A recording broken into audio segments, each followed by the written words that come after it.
শ্রীলঙ্কা, বাংলাদেশ, নেপালের পর এবার জেনজি আন্দোলন ভারতে। তাই প্রশ্ন জেগেছে, এবার কি গদি হারাবেন মোদি? চিন্তার ভাঁজ স্পষ্ট হয়ে উঠেছে মোদি সরকারের কপালে। তবে কি এবার নরেন্দ্র মোদিকেও পালাতে হবে ভারত ছেড়ে? এমনিতেই যুক্তরাষ্ট্রের সাথে বেশ টানাপোড়েন চলছে মোদি সরকারের। এর মধ্যে অভ্যন্তরীণ উষ্ণতা বৃদ্ধি কোনো ভালো লক্ষণ নয় ভারত সরকারের জন্য।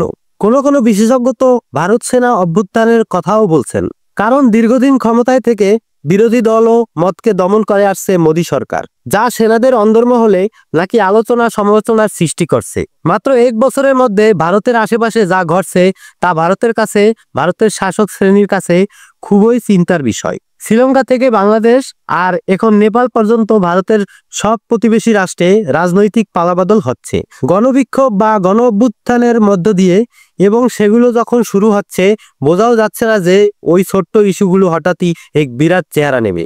2022 সালে শ্রীলঙ্কার দেউলিয়া অর্থনীতির কারণে জনগণের চরম ক্ষোভ মহিন্দা রাজাপক্ষের সরকারকে পদত্যাগে বাধ্য করে। এর মাত্র 2 বছর পর 2024 সালে বাংলাদেশের ছাত্র আন্দোলন এক বিশাল গণবিক্ষোভে পরিণত হয়, যার ফলে সাবেক প্রধানমন্ত্রী শেখ হাসিনাকে দেশ ছেড়ে পালাতে হয়। আর এই তালিকায় একেবারে শেষে নেপাল।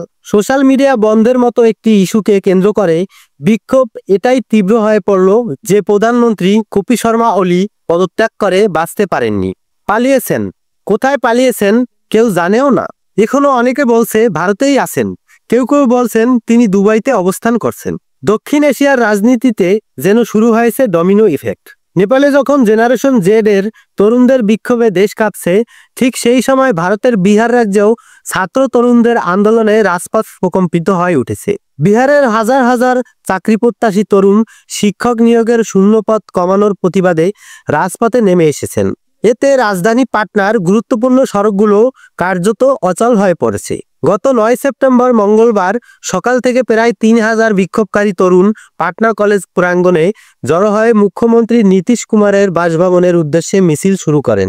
কেতন মার্কেট, বকরগঞ্জ, গান্ধী ময়দান ও ডাকবাংলো স্কোয়ার হয়ে শহর জুড়ে ছড়িয়ে পড়ে এই বিক্ষোভ। এখন প্রশ্ন হলো, তবে কি এবার ছাত্র আন্দোলনে মোদী সরকারের বিতাড়িত হওয়ার পালা? এর সঠিক উত্তর তো সময়ই বলে দেবে। সৌরভ হালদার, কণাবকাল সংবাদ।